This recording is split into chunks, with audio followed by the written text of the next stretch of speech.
بسم اللہ الرحمن الرحیم۔ السلام علیکم friends, welcome to my YouTube channel. پیش خدمت ہے اردو ناول جنت کے پتے، ایپیسوڈ نمبر 92۔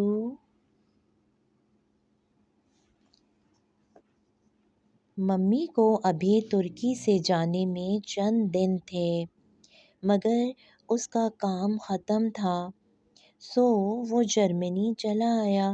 جس روز اس کی سرجری متوقع تھی، اس صبح اس نے حیا کو فون کیا۔ وہ اسے کہنا چاہتا تھا کہ وہ بیمار ہے، اس کی سرجری ہے، وہ اس کے لیے دعا کرے، مگر وہ کسی اور موڈ میں تھی۔ اسے زیادہ فکر فلیش ڈرائیور کے پاس ورڈ کی تھی۔ ایک لمحے کو اس کا جی چاہا وہ اسے بتا دے کہ پاسپورٹ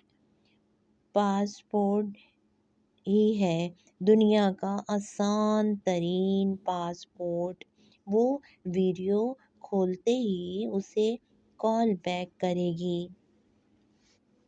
وہ آج ہی آپریشن ٹیبل پہ جانے سے قبل ہی اس کی آواز سن لے گا، مگر وہ ایسا نہ کر سکا۔ اپنی کہہ کر اس نے بہت خشک لہجے میں تمام تعلقات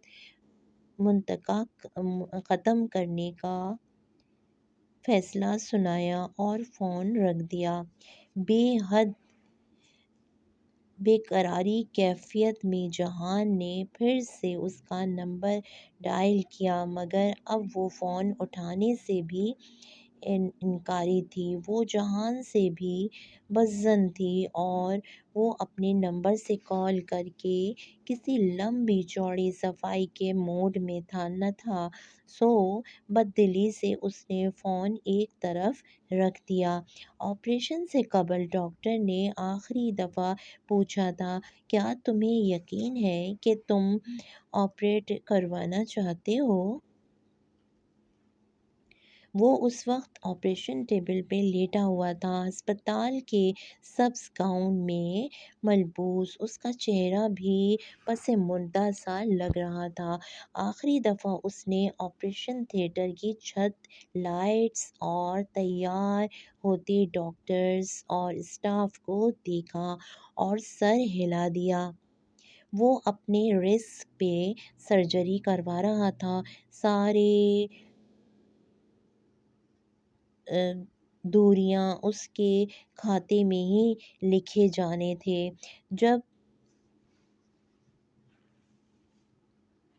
جب اینستھیسیا دینے ایک ڈاکٹر اس کے قریب آیا تو اس کا جی چاہا وہ انہیں روک دے۔ وہ سرجری نہیں چاہتا تھا، وہ اندھا نہیں ہونا چاہتا تھا، وہ اپاہج نہیں ہونا چاہتا تھا، مگر الفاظ نے جیسے ساتھ چھوڑ دیا۔ چہرے پہ ماسک لگتے وقت اس کا سارا جسم سن پڑتا گیا، آنکھیں بند ہو گئیں، ہر طرف اندھیرا ہی اندھیرا تھا، جیسے سیاہ مخمل کا کوئی پردہ ہو، جیسے بنا تاروں کی رات کا آسمان ہو۔ کتنے گھنٹے گزرے، کتنے پہر بیتے وہ نہیں جانتا تھا۔ جب یادیں لوٹیں تو پلکوں سے ڈھیر سارا بوجھ سا اترا۔ اس نے دھیرے سے آنکھیں کھولیں۔ وہ ہسپتال کے لباس میں ہی تھا، مگر کمرہ مختلف تھا۔ اس نے پلکیں جھپکائیں، دھندلا منظر واضح ہوا۔ وہ اب دیکھ سکتا تھا، کیا اس کا آپریشن کامیاب ہوا تھا؟ سسٹر اسے جاگتے دیکھ کر فوراً باہر چلی گئی۔ اس کی واپسی اس کے سرجن کے ساتھ ہو گیا۔ اس نے ڈاکٹر کو دیکھتے ہوئے لبوں کو ذرا سی جنبش دی۔ نہیں، ہم نے آپریٹ نہیں کیا۔ ڈاکٹر اس کے قریب آئے اور بتانے لگے، تم بے ہوشی کے دوران بار بار کہہ رہے تھے کہ ہم تمہیں جانے دیں، تمہاری ماں کو تمہاری ضرورت ہے، اس کے بعد میں یہ آپریشن نہیں کر سکتا تھا، رسک فیکٹر تم جانتے ہو۔ اوہ، ایک تھکی ہوئی سانس لبوں سے خارج کر کے اس نے آنکھیں بند کر لیں۔ تم کچھ وقت لے لو، خود کو ذہنی طور پہ تیار کر لو اور پھر ہم سرجری کریں گے، آپ ٹھیک کہہ رہے ہیں۔ اس نے ہاں میں سر ہلا دیا۔ ہسپتال سے چھٹی ملنے پہ وہ اپنے ہوٹل واپس چلا آیا۔ ڈاکٹر تھینکس کہتا تھا اسے یہ خطرہ مول لینے سے قبل خود کو مکمل طور پر راضی کرنا تھا۔ ڈاکٹر صحیح کہتا تھا۔ ہوٹل کے کمرے میں بیٹھے اس نے اپنا ترکی والا نمبر آن کیا اور ایک ایک کر کے وائس میسج سننے لگا جو نمبر بند ہونے پہ کالز نے ریکارڈ کروائے تھے۔ چوتھا میسج ممی کا تھا۔ جہان، کیا تم شہر میں ہو؟ تمہارے ابا کی طبیعت بگڑ گئی ہے، میں انہیں ہسپتال لے جا رہی ہوں۔ وہ ایک دم سیدھا ہو کر بیٹھا اور جلدی سے اگلا میسج کھولا۔ جہان، تمہارے ابا کی ڈیتھ ہو گئی ہے۔ اسے لگا کسی تیز رفتار ٹرک نے اسے کچل دیا ہے۔ وہ بالکل سن رہ گیا۔ ممی کے میسجز پڑھنے کے بعد دیگر فون پہ چل رہے تھے۔ اس نے دوسرا میسج دیکھا، میں باڈی لے کر پاکستان جا رہی ہوں، تم جہاں بھی ہو کوشش کرنا کہ جنازے پہ پہنچ جاؤ۔ الفاظ تھے یا چابک؟ اس کی ماں کو اس کی کتنی ضرورت تھی، وہ کتنی اکیلی ہوں گی، وہ کتنی دکھی ہوں گی، سب بے حساب تھا۔ وہ مشکل وقت میں ان کے پاس نہیں جا سکا تھا، وہ مشکل وقت میں کبھی ان کے ساتھ نہیں ہوتا تھا۔ ابا چلے گئے اور وہ ان کا آخری چہرہ بھی نہیں دیکھ سکا۔ زندگی بھی بعض دفعہ ہماری مرضی سے زیادہ قربانیاں مانگ لیتی ہے۔ پاکستان جلد از جلد پہنچنا آسان نہ تھا۔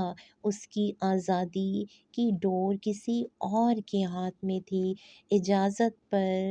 اجازت، پروٹوکول، احتیاط، اور ابا کے جنازے کے تیسرے دن اسلام آباد پہنچ سکا۔ اگر وہ ڈی ایکٹیویٹ نہ ہوتا تو شاید تب بھی نہ پہنچ سکتا۔ جب حیا کی دوست کی ڈیتھ ہوئی تھی تب حالات فرق تھے، اب حالات دوسرے تھے۔ اس وقت جب وہ ایئرپورٹ پہ پہنچا تو سب سے پہلے اس نے حیا کو کال کی۔ وہ اس کے گھر کا راستہ جانتا تھا مگر اس کو پہلے قبرستان جانا تھا۔ وہ پچھلی 3-4 راتوں سے مسلسل حالت سفر میں تھا۔ وہ اور بمشکل سو پایا تھا۔ سر درد بھی ویسا ہی تھا۔ اسے اپنے باپ اور دادا سے ملے بغیر سکون نہیں مل سکتا تھا۔ حیا خاموش سی تھی، اس کی خفگی، گریس، سنجیدگی، وہ سب سمجھ رہا تھا۔ وہ اسے قبرستان لے گئی، اپنے باپ اور دادا کی قبروں کے سامنے پنجوں کے بل بیٹھے اس نے بہت سے بیتے لمحوں کو یاد کرنا چاہا۔ تلخ باتیں، کڑوے لمحے، ادھوری یادیں، پورے دکھ۔ وہ گھر آئے تو حیا نے اسے اس کا کمرہ دکھایا۔ وہ جوتوں سمیت بستر پہ اس ارادے سے لیٹا کہ ابھی چائے پیے گا، پھر ممی کے اٹھنے کا انتظار کرے گا۔ وہ فجر پہ اٹھیں گی تو وہ ان سے مل لے گا، مگر تھکن اور سر درد کی وجہ سے اس کی وہیں آنکھ لگ گئی۔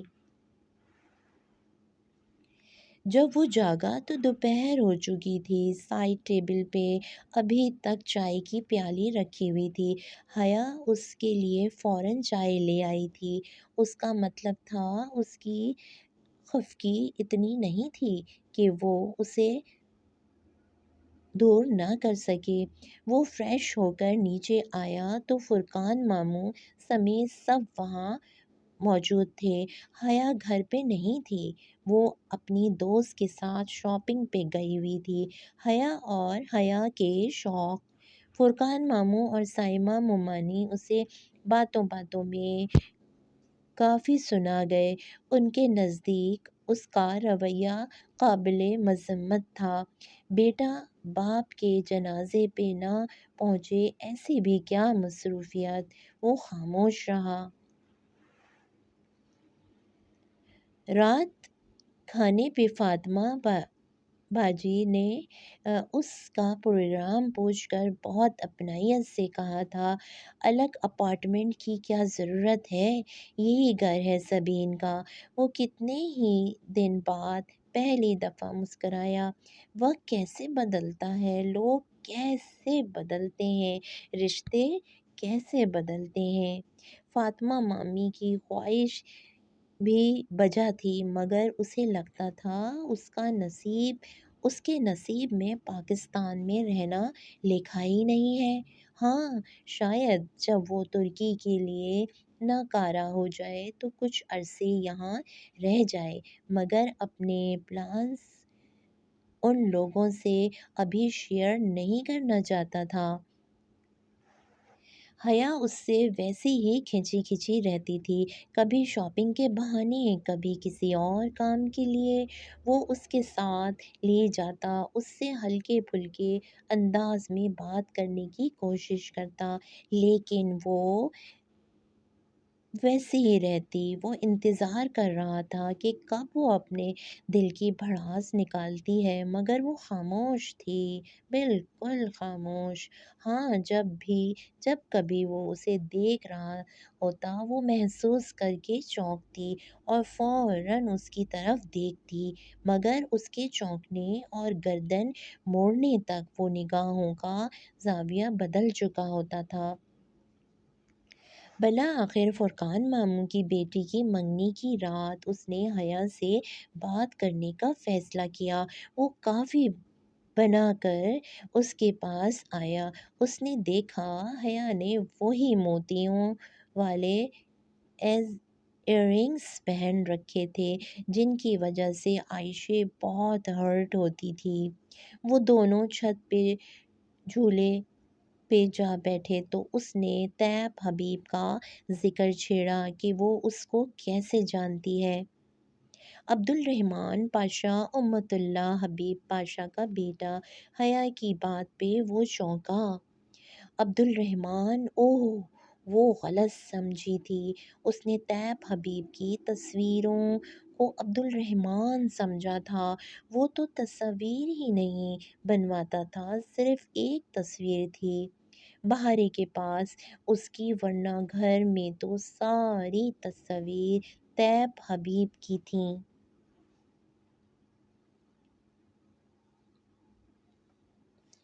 جواب میں وہ اسے پوری روداد سنائے گی۔ وہ بالکل خاموشی سے سنے گا۔ وہ سب پہلے سے جانتا تھا، سو کیا تبصرہ کرتا؟ صرف ایک بات نئی تھی، حیا نے پاشا بے کافی الٹی تھی۔ Very good! پاشا بے نے یہ بات نہیں بتائی تھی، مگر وہ اپنی بیوی کی خداداد صلاحیتوں کو کیسے بھول گیا؟ حیا نے ابھی تک وہ یو ایس بی فلیش نہیں کھولی تھی، سو وہ چند آدمی سچی آدھی فرضی وضاحتوں سے اس کو وقتی طور پہ مطمئن کر کے بات ختم کر گیا۔ اصل بات یہ تھی کہ ان کے درمیان اعتبار کا رشتہ قائم ہو چکا تھا۔ حیا نے اپنی طرف کی ساری کہانی سنا ڈالی تھی۔ وہ بھی اپنی کہانی سنا چکا تھا، مگر حیا نے ابھی وہ سنی نہیں تھی۔ سلیمان ماموں کو جانے کس بات پہ روہیل پہ شک پڑ گیا تھا۔ انہوں نے اس سے پوچھا مگر وہ دامن بچا گیا، اسے اپنی ڈیل نبھانی تھی۔ مگر ماموں کو علم ہی ہو گیا۔ ان کی روہیل سے اچھی خاصی بحث ہوئی اور پھر وہ ایک دم سے ہو گئے۔ فاطمہ ممانی اور حیا پہ وہ دن بہت بھاری تھے۔ وہ دونوں دکھ سے نڈھال تھیں۔ کیا ہوا جو سلیمان ماموں ان کے برے دنوں میں ان کے ساتھ نہیں تھے، اور ممی تو ان کے ساتھ دے سکتے تھے نا۔ وہ جانتا تھا جب باپ ناکارہ ہو جاتا ہے تو رشتے دار بدل جاتے ہیں۔ اس نے حیا کو اپنے رشتے داروں سے ہوشیار رہنے کا کہا، اور پھر حالات ایسے بنتے گئے کہ حیا نے اپنے ابا کے آفس جانا شروع کر دیا۔ اس نے جہان سے مدد مانگی مگر وہ فوراً پیچھے ہٹ گیا۔ اس کی چند دن میں واپس ترکی چلے جانا تھا، اس لیے بہتر تھا وہ خود کو اپنی بیوی کی بیساکھی نہ بنائے۔ آج کل اس نے حیا سے اس کی کار لے رکھی تھی۔ اسے اپنے کاموں کے لیے جانا ہوتا تھا، سو اسے یہ کار ہتھیانی تھی، اور حیا کوارٹیٹ کرنا دنیا کا سب سے آسان کام تھا۔ وہ اس کی اتنا تنگ پڑی کہ کار کی چابی خود ہی اس کے حوالے کر دی۔ جب وہ گھر واپس پہنچا تو دیکھا وہ سیڑھیوں پہ سر جھکائے بیٹھی ہوئی تھی۔ قریب پہنچنے پہ حیا کی گاڑی میں اس نے دیکھا وہ رو رہی تھی۔ وہ ایک دم بہت پریشان ہو گیا، شاید اس نے ویڈیو کھول لی ہو اور اب اس سے ناراض ہو۔ وہ کچھ بھی بتائے بنا اندر بھاگ گئی۔ اس نے فوراً ممی کو ان کی زبانی معلوم ہوا کہ فرقان ماموں نے وہی کیا تھا جو وہ ہمیشہ کرتے تھے۔ اسے بہت دکھ ہوا، سوچا صبح حیا سے بات کرے گا، مگر صبح وہ جلدی آفس چلی گئی، سو دوپہر میں اس نے حیا کو لنچ پہ بلایا۔ اسے اپنی بیوی کو کچھ خاص بتانا تھا۔ جب وہ بتا چکا تو کھانا آ گیا۔ وہ نقاب کے اندر سے بہت اعتماد اور سکون سے کھا رہی تھی۔ پھر ایک دم سے وہ بولی، تمہیں اچھا لگتا ہے میرا یوں نقاب لینا؟ وہ بے اختیار چونکا اور پھر اس نے کہا تائید تو کر دی، مگر وہ الجھ گیا تھا۔ کیا وہ نقاب اس کے لیے کرتی تھی؟ وہی پرانی شک کرنے کی عادت۔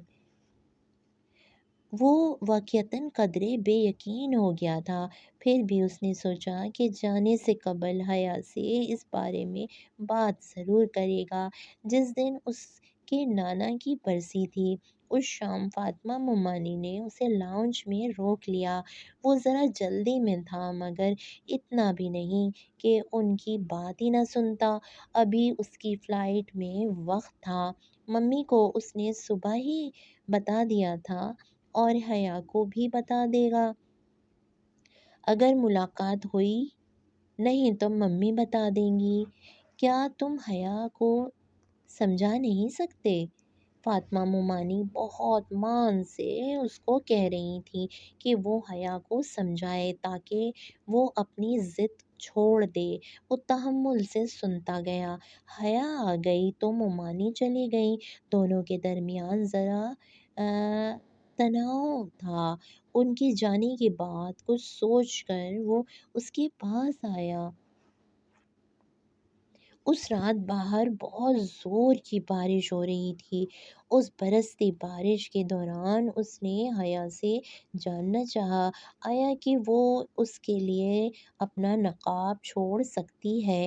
اس نے یہ نہیں کہا کہ وہ ایسا چاہتا ہے۔ بس یہی کہا کہ اگر وہ ایسا کہے، مگر چند ہی لمحوں میں اسے اندازہ ہو گیا کہ وہ اس کے لیے یہ سب نہیں کر رہی، اسے جہان کے مورل سپورٹ بھی نہیں درکار تھی، اس نے خود کو بہت مضبوط کر لیا تھا۔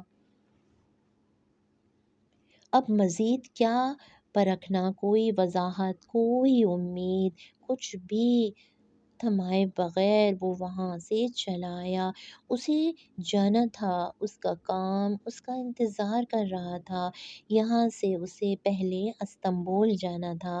اگر وہاں کچھ کرنے کو نہ رہ گیا تو وہ وہیں چلا جائے گا جہاں کے بارے میں چند روز قبل وہ حیا کو بتا چکا تھا۔ وہ اس پاک اسپائی کی طرح کسی گمنام قبر میں نہیں دفن ہونا چاہتا تھا۔ اگر وہ واپس نہیں آتا تو کم از کم اس کی بیوی کو اتنا تو معلوم ہو کہ اس کی قبر کہاں ڈھونڈنی ہے۔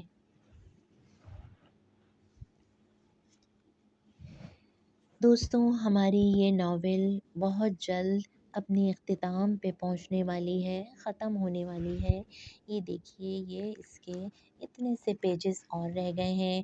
آج یہ ایک باب اور ختم ہو گیا ہے اور انشاءاللہ کل سے یہ ہمارا چیپٹر نمبر 13 اسٹارٹ ہو جائے گا۔